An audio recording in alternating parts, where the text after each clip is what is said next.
Hi, welcome to another episode of Coffee and Codeless with me, Gary Hoberman. And today, this is a first. Um, first off, I am totally honored to have our newest board member, Paul Compton, join us here. But we are doing this live, sitting live. Literally, this is not only live, but side by side for the first time. And first in-person Coffee and Codeless. Paul, you've got your coffee. Cheers, yes. Cheers. Awesome. This is great. Thank you for joining us here. So, Paul, we just joined our board of directors, and um, it is incredible to have you on our board, not just helping us drive the company forward, but your experience, your background. Like, I've known your name growing up on Wall Street since the earliest days when you were at how You're long making have me you been? feel old. No. I said to someone the other day, I said the first app I built on Wall Street was 94, so 30 years ago, 3 decades ago and that would be What language would that have been in? It was actually at Bankers Trust, and the language was C++ and Sybase. And it was my first app, and it was a money transfer system within private bank.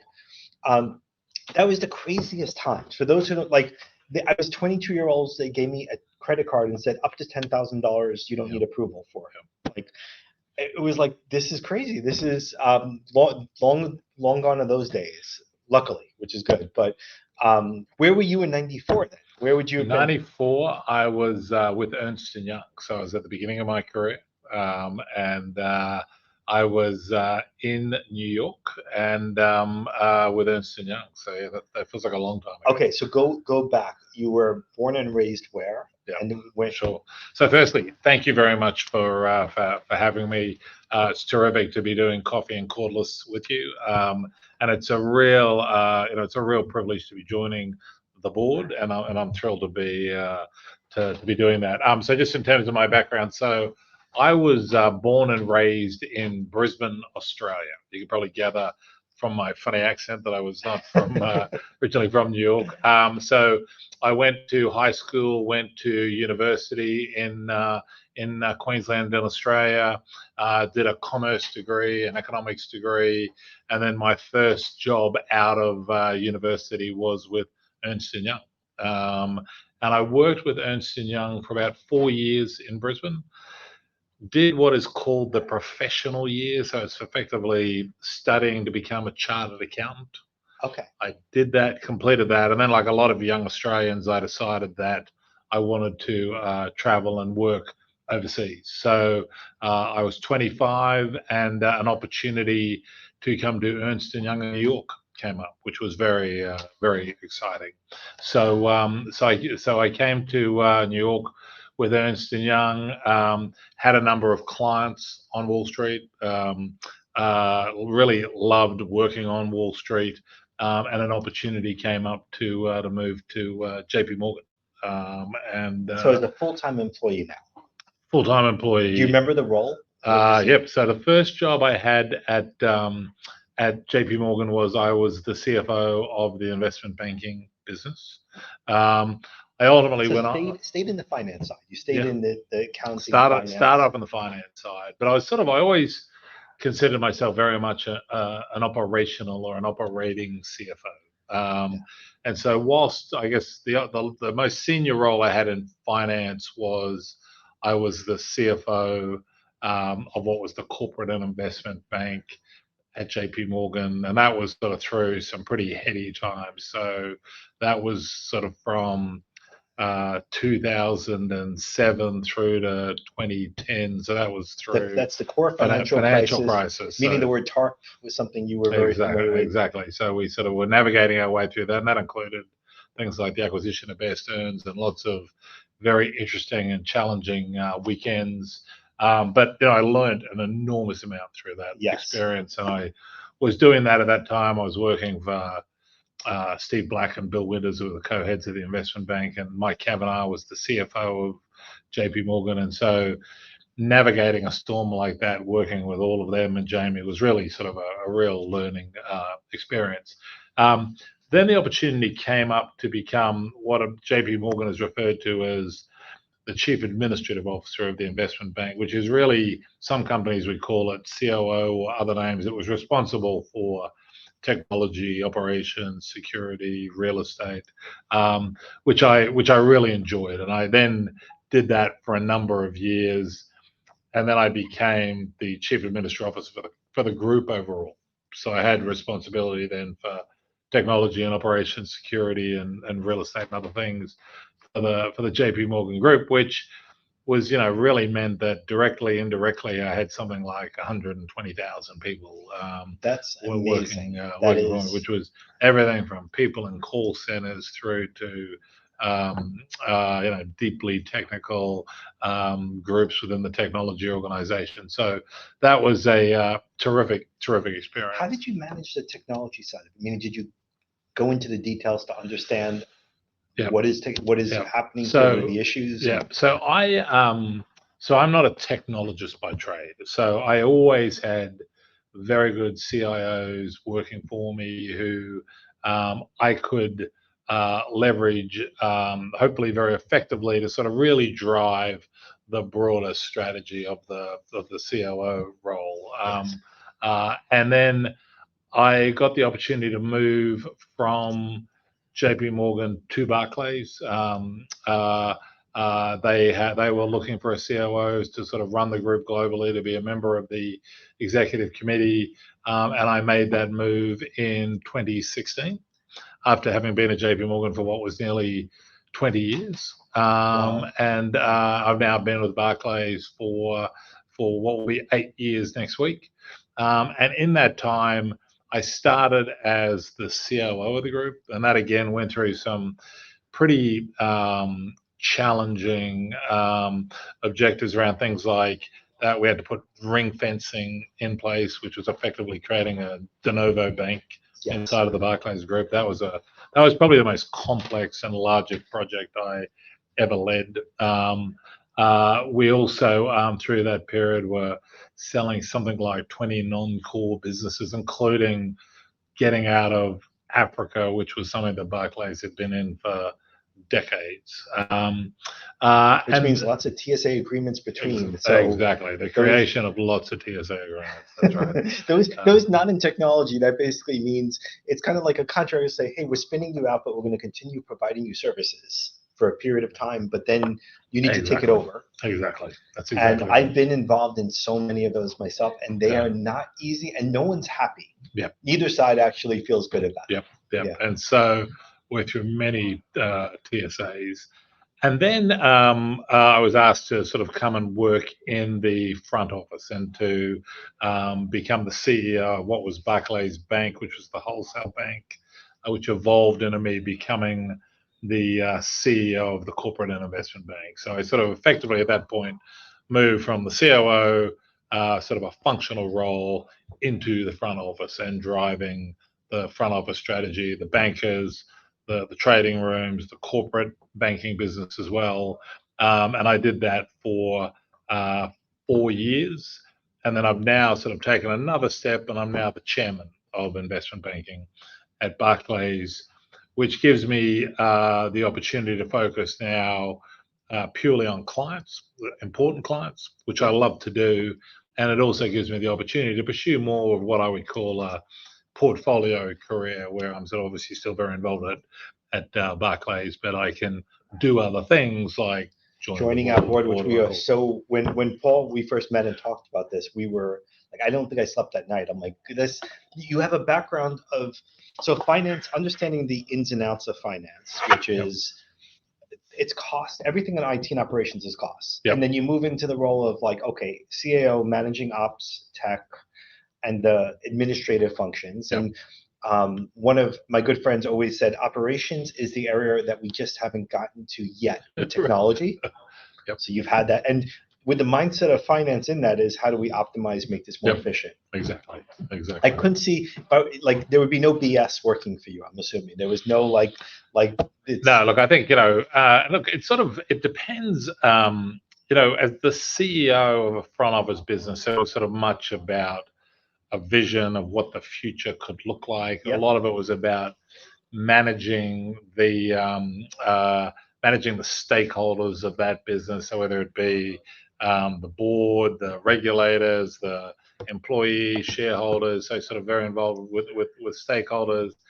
And also, I think just really sort of inspiring people to get after the vision that you've laid out and that you've sort of turned into a robust strategy. So there's sort of those elements of sort of being the CEO of a business, but sort of being really the CEO of a business was just much more about execution, problem solving, and really bringing to life the vision of the CEO.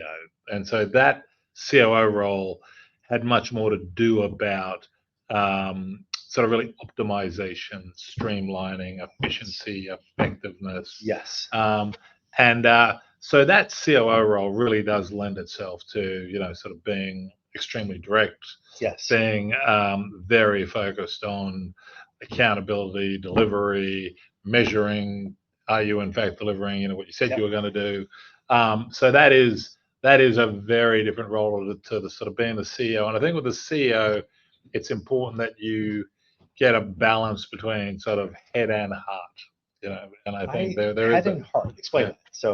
So look, I think as a COO, and maybe this was sort of one of the things, if I went back, I may have sort of evolved, which is, as a COO is very much sort of a head leader, very much data-led, very much about execution, just being maniacal about accountability, where everything you do and every step and action has a human being's name next to it. So you did business cases. You would have a business case for any investment. That's I'm right. assuming it's like who's the name accountable, what's the return, the payback period, all of that. How do you measure? How do you determine whether you've been successful or not? So that's sort of really being a leader that's all head, right? Yes. And then there's sort of being sort of more a leader who is led by the heart, which is sort of somebody who I think is sort of more empathetic around why things are that they are, and sort of being more inclined to be more supportive of people and understanding the challenges that they're experiencing, and sort of being more accommodating sort of around those challenges. And so I think when you're sort of leading a sales force, it's very, very important, I think, that you have sort of a very good balance of head and heart. And if I look back to sort of certainly my early COO days, I was probably too over-indexed on head and less focused on. That's really interesting. I get the, and there's another dimension that's head and heart. The other dimension is cost and innovation. Yep. Is like there is some leaders that say, got the execution, let's get the cost. The others are saying, but here's the vision and here's where we're going. You've balanced it. So you actually have the transition to CEO from COO is not usual from the banking side that way to basically, but you're right. I get the empathy is a critical skill. There was, trying to remember, Paul, there was a CEO I once saw speak in insurance, might've been Farmer CEO, where he went up on stage in front of this big conference and we were speaking at it, and he said, he just showed a video of him hugging customers. And it's interesting to see that connection and he said, because he's like, to be honest, I was really uncomfortable with that aspect of it. And that was the piece, the heart piece. And they just lost a house.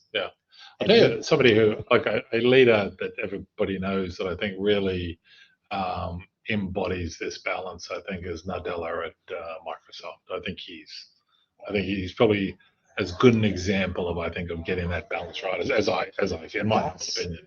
Really interesting. So mentioned, I was in a Boston hotel once. My son's like, he's 12. He's like, I want to go to MIT. He's like 12. He wants to see it. Awesome. We're going to get on the road, go. And, I had just spoken at one of Nadella's events and I met him only once.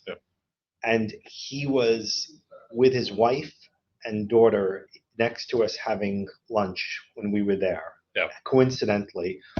And I was like, I'm not big on this. Do I go up and do I make him? And I went up and just said, hey, it's great to see you out there. He goes, oh, come. And he welcomed us with his family. I have a picture with him and my kids, not me, just hanging. And there's that emotional piece, which is even outside of work, which is amazing. I agree with that. and they're a strong partner, of course, as well. Microsoft's huge. I like the head and heart dimension. That's really good. Yeah, I think where he's very good around the head and heart dimension is he's also sort of very focused on what he would call a growth mindset. So that when you're not delivering in accordance with what the sort of the head leader would say should be happening, I think he's very, very thoughtful about how to respond to that and understand sort of why things are not working out the way they are, and that every one of these situations is a learning experience, and that as an institution you should be very self-deprecating and be prepared to confront the honest truth and learn from it and adapt and become a better and stronger organization as a result of it. In fact, there was a book by a lady by the name of Carol DeWitt called The Growth Mindset that I know was something that they used to read at certainly they used to, they still do at Microsoft. That's okay. That's amazing, and I'm going to go get the book. That's, I mean, you've been through. In Wall Street, they invest in employees. You go through all the training. You go through all the classes. I remember they'd fly, go to Harvard Business School for a week and go here. Yep. Anything you remember as your favorite learning lesson there?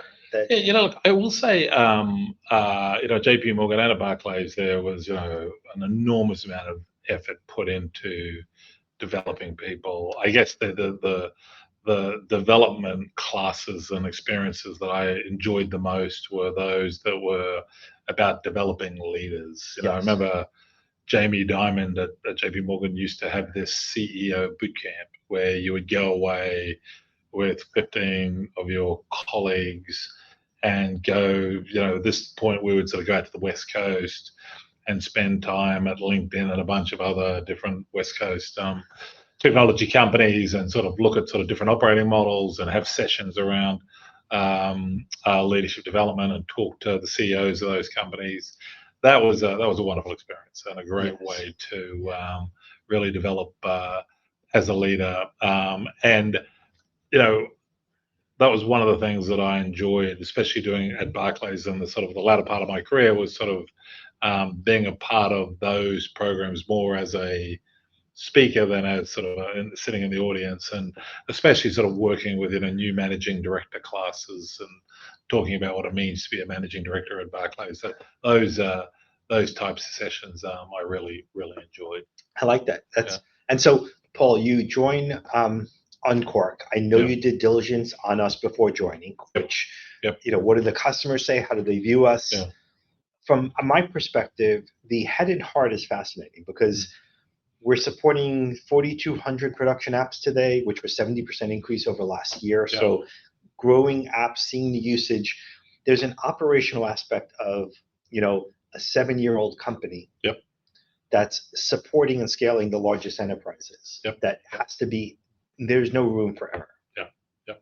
Like there's the thing that always keeps me up at night is cyber. There is no room for error. You can't make mistakes. Excellence. The hard aspect is we're trying to tell everyone in the world that there's only 19 million people speaking a language, which is software today and code. That doesn't have to be the case. You could have, 7 billion people creating their own magical world of, and it's a change. It's a massive transformation of stop thinking in terms of these boxes we've known for 30 years, and there's workflow separate from rules, separate from UI, and start thinking about how do you actually define your software differently.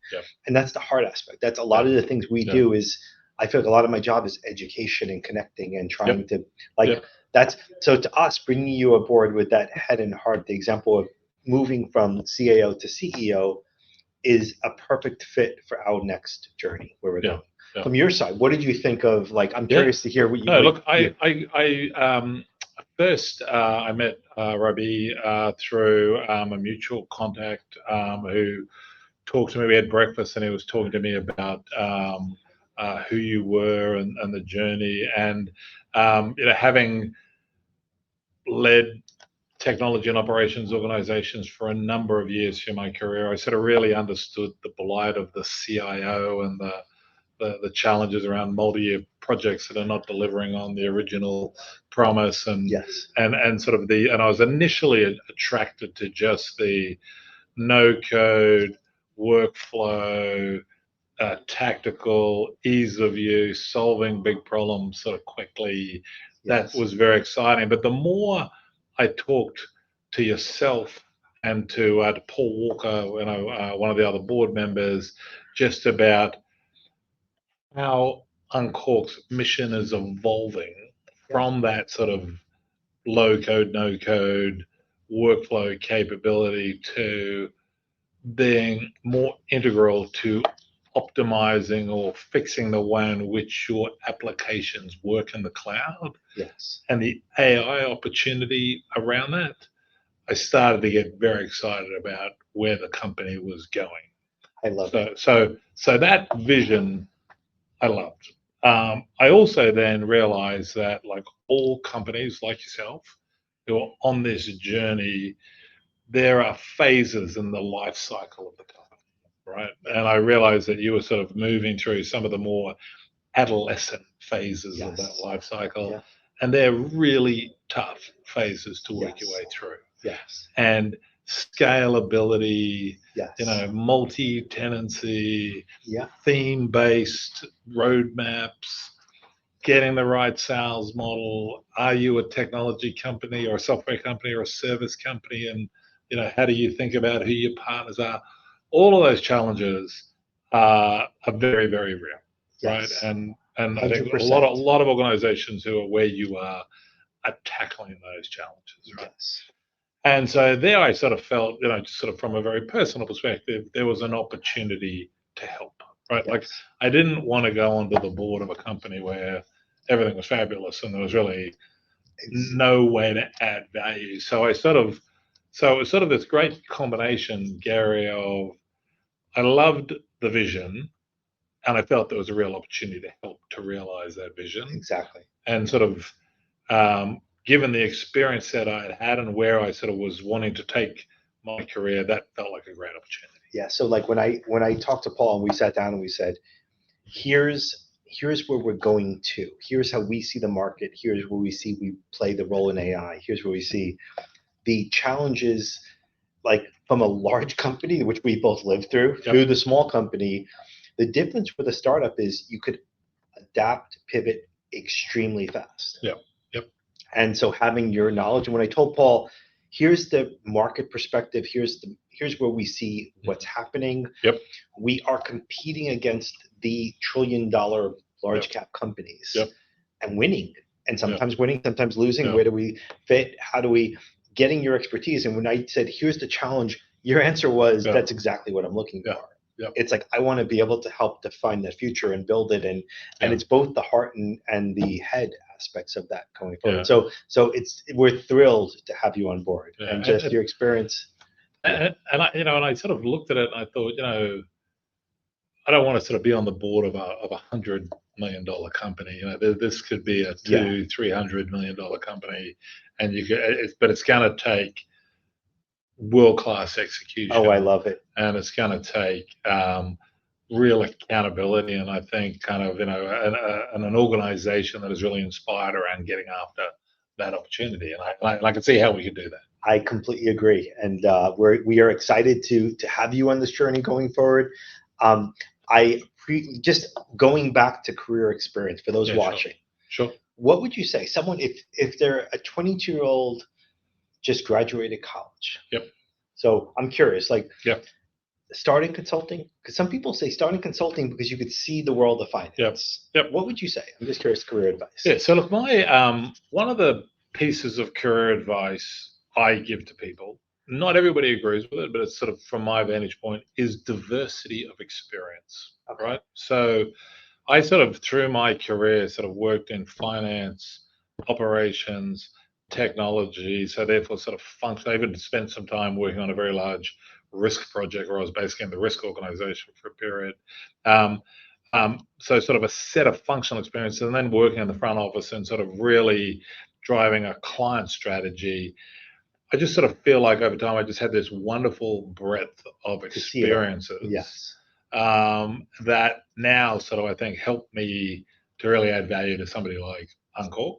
And I think there's a set of experiences from sort of a job vertical, but then there's also, I think, sort of a set of experiences you can get around different industries, different geographical locations. Yes. So one of the bits of advice that I give to younger people who are embarking on their career is diversity of experience, I think, gets you more tickets in the raffle, right? Oh, It interesting. opens you up. Oh, I like the expression. It Yeah. opens you up to a broader set of career opportunities. Now, there are people, just to be completely transparent and to sort of share the other side of the argument, there are people who say, if you do that, you run the risk of sort of being proficient at a lot of things, but not an expert in any one Yes. thing, right? Yes.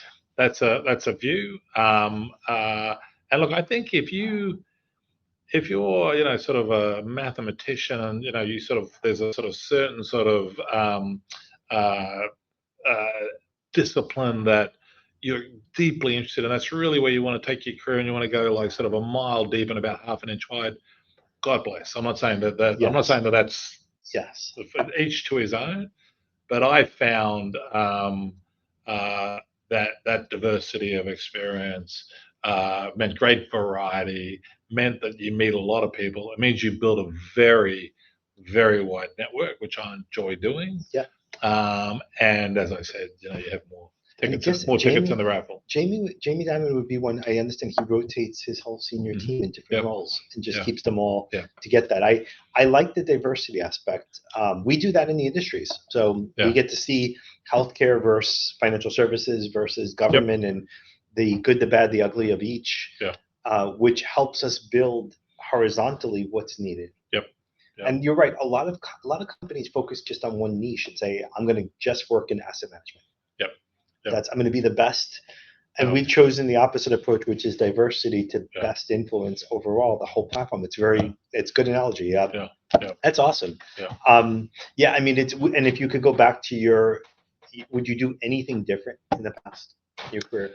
I might have moved into the front office earlier in my career than I did. Interesting. Like I was sort of pretty much like sort of, I've had a 40-year run. I was sort of 80% plus probably in functional roles, and then sort of the last 4 or 5 years in a front office role. I may have made that migration earlier in my career if I had had my time again, but